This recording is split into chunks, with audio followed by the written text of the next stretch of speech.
And to speak more on Prime Minister Modi's three-day trip in Europe, which is beginning with his stopover at Germany today, where a lot of important discussions have taken place, I'm joined now by Meera Shankar, former Indian ambassador to the USA, and Sushant Sareen, Strategic Affairs Analyst and Senior Fellow at ORF. Welcome to both of you, and thank you so much for speaking with us this evening on the India Development Debate. Ambassador Shankar, let me begin by just very simply understanding why this Europe trip is significant. Of course, it's the first one this calendar year by the Prime Minister, and he's going closest to the action as we speak, considering what's happening between Ukraine and Russia right now. But apart from that, why is this important from our perspective? Well, firstly, I think this is his first visit to Europe after the global order has been upended, in a sense, in Ukraine. So it's very important to take stock of what's happening, share perspectives. And of course, the second important aspect is that there is a new chancellor and a new government in Germany. Olaf Scholz has replaced Angela Merkel, who was there for a very long time as chancellor in Germany. He's from a different party, from the Socialist Party, the Social Democratic Party in Germany, and he's in a coalition with the Greens, and so it's it's a different government, even though there is likely to be continuity in policies, because both the CDU and the SPD basically espouse middle of the road policies, and Scholz has been finance minister in Merkel's coalition government with the SPD and is also former mayor of Hamburg. Now, there have been divergent perspectives on Ukraine, and that was quite visible during the recent visit of the president of the EU, Ursula von der Leyen, and also the other ministers who had accompanied her for the Raisina dialogue. Clearly, there is an effort on the part of the EU to get India to align more closely with their position on Ukraine. But I think there's also an understanding that India's relationship with Russia has a historical context and a geopolitical context, and that therefore it is unreasonable to expect India to suddenly sever links with Russia. Of course, efforts to get India to shift its position will continue, but that will just be one part of the dialogue. The bilateral aspects of the relationship are equally important. True. Because we have a strategic partnership with Germany and intergovernmental consultations, which involve a whole of government approach, whereby not just the heads of government, but different ministers whose ministries are involved in cooperation, all participate in this intergovernmental dialogue. Germany is also the most important power in Europe, with its economy really being the engine for European growth, and its leadership along with France providing the intellectual heft to European thinking and ideas. So it's a very important country in Europe. So if I can get Sushant here, so it's a 3-day visit, and the Prime Minister will meet, of course, heads of state in Germany, in Denmark, and in France. But do you think that the Ukraine issue will continue to dominate as it has been in the last few weeks? Or has the world sort of moved on from that sticking point vis-a-vis India, where bilaterals will now take center stage? I don't think the world has moved on because the Ukraine crisis pretty much remains on the table.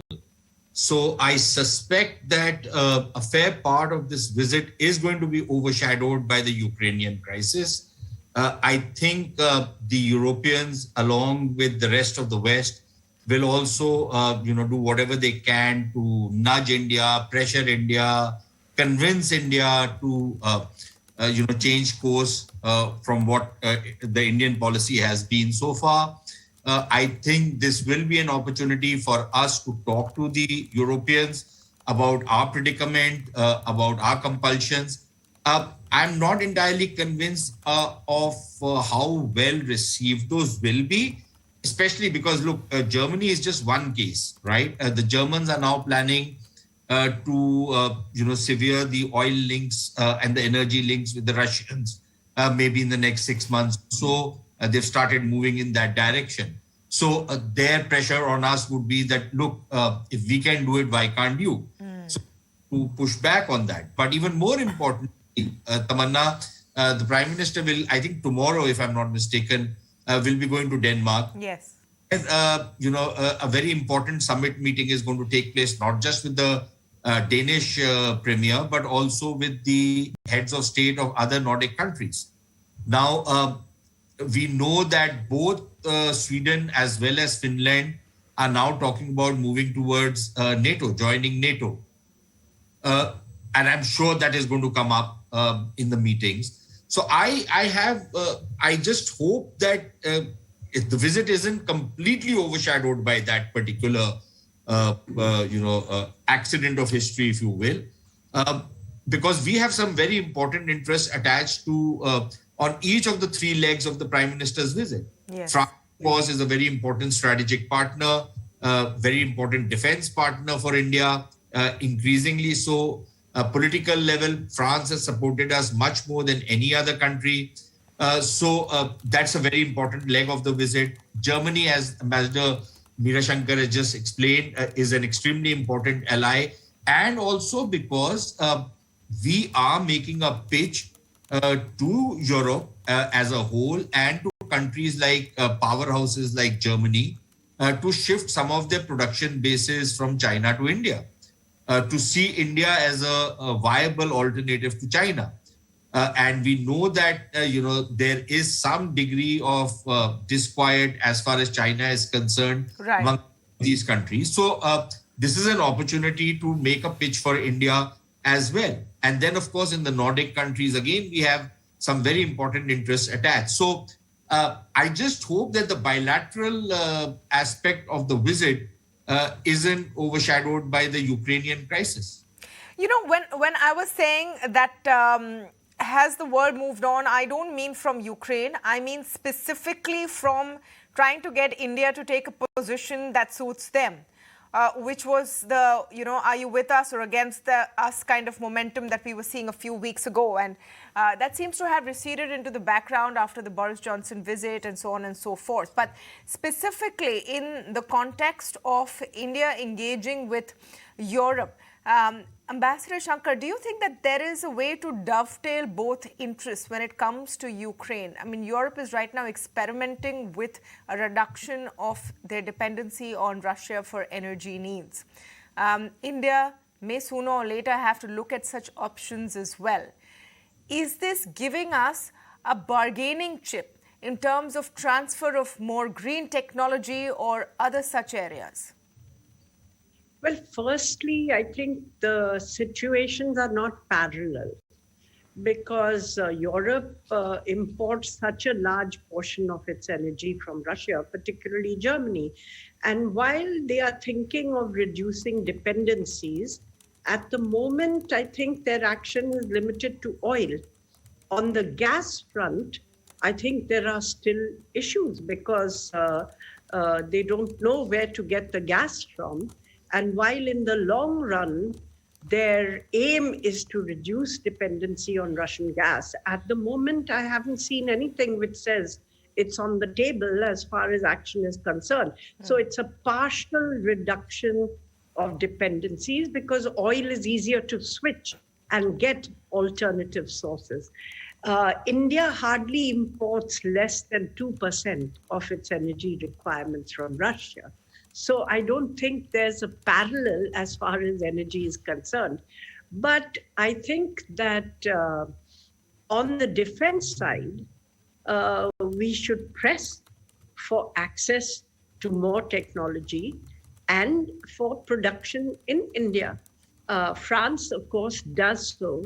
The UK is now looking at greater defense cooperation. And while they don't really have many defense weapons which they produce, they really do have some niche technologies which could be of interest to India.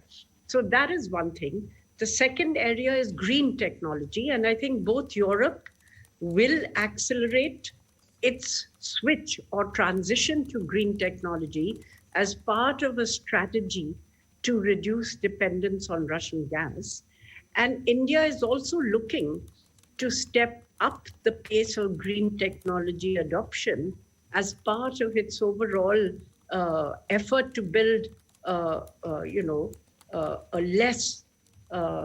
an economy less prone to climate change or to global warming. So I think that there is a real convergence, and Germany has been a major partner in green technology.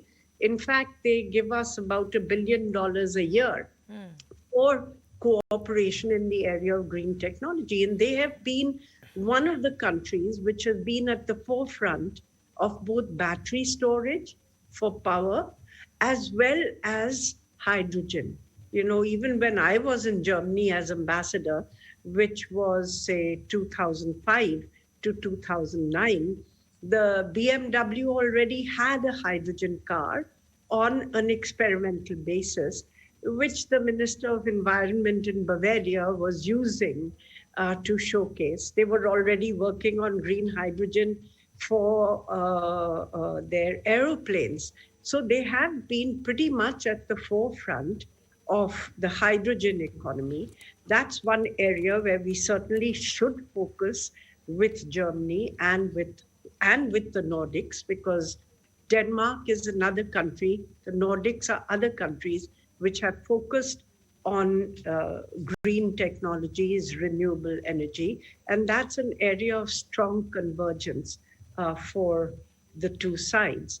I think the third area would be the free trade agreement, which India and the EU have now agreed to begin to resume negotiations on. Now, it's been going on for a long time. Then there was a hiatus because there appeared to be a lack of political will, particularly on the European side and even on the Indian side, because we were re-looking at all the free trade agreements which had been signed and whether they had worked in our favor or not. Sure. And in Europe, I think they were consumed internally with handling the fallout of Brexit and how to manage that. So I think there was not a lot of energy on both sides propelling this agreement. But today, I think both sides have agreed to resume negotiations, and I presume that there will be more political will this time, particularly if Europe is also looking to reduce the India-Russia relationship, or at least dilute.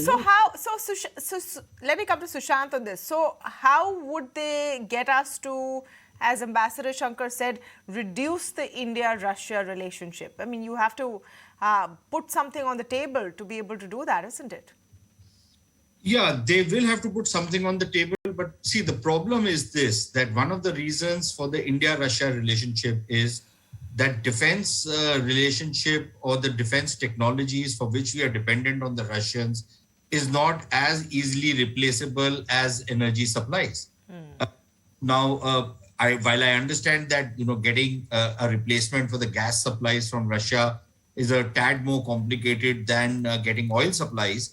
But even then, replacing the entire, if about 60 to 70% of our dependence is on the Russians for defense technologies and for defense equipment, we can't make that switch in the next couple of months, even the next couple of years, even though we've been moving in that direction. So I think that will be one area of concern for us, and where we'll have to push back, where we'll have to convince our European partners. The other one will be, of course, that a lot of people in the West have taken it amiss the fact that India grabbed the opportunity to get some free oil, not free oil, cheap oil. Cheap oil. And why not? After all, we are not as rich as these countries. We do not have the same kind of fiscal space. We do not have the kind of deep pockets which many of these countries have. For us, poverty remains a very important issue. And if our energy prices are going to be, at the levels at which they are, it becomes so much more unaffordable and difficult for us. So I think there is some merit in the argument that India is making, that, look, if we buy something on the margins from the Russians, you shouldn't take that amiss, because that is not really what is going to be fueling the Russian war machinery. Now, there is a fair bit of understanding of that position in the US, for example. There is also in many, sections in the European side. But, I don't want to take pot shots at the media, since you are one of the media persons. Media people very often tend to err on the side of wokeness and, without understanding the complexities and the complications involved, start giving prescriptions which other countries should follow. So I think there will be that issue which will come up. But then finally, on the green technologies bit, number one, I am not entirely convinced if there will be a lot of sharing of technology. But even if there was, Tamanna, one of the problems is that maybe, when we are going for green technologies, we might be jumping from the frying pan into the fire, in the sense that the Chinese are dominating green technologies like nobody else is. Right. Whether it is any of the other renewables. So are we saying that, look, we want to fix the Russians, so we will not buy Russian oil, but we will reward the Chinese by making a switch to China? But we are becoming Atmanirbhar on green technology, Sushant. No, if we become Atmanirbhar, I don't have a problem. If we become Atmanirbhar, I don't have a problem. No, but that's the plan. That's the plan. Okay, Ambassador Shankar, yes. Yes, I think that we want to master the entire chain of green technologies. And I agree that people are not going to give you the intellectual property to their technology, but our companies now are big enough to buy out. And that's what some of our larger companies are doing.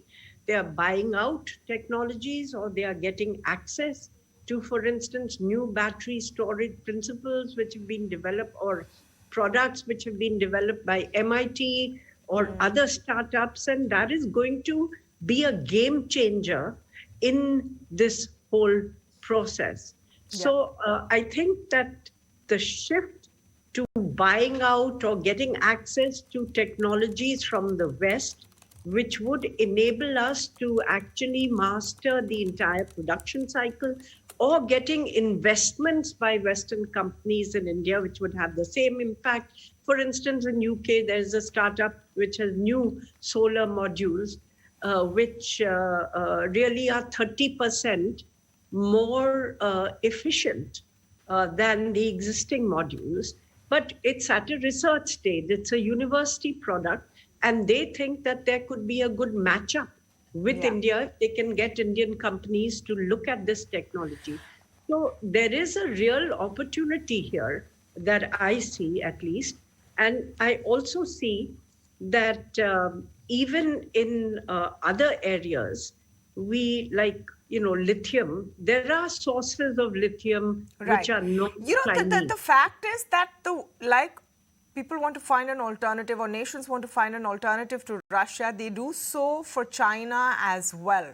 So maybe there is now more in common than ever before. So definitely an interesting set of meetings to watch out for. I'm going to have to wrap it here, but as always, a pleasure to speak with both of you, Ambassador Shankar and Sushant. Thank you for joining us today.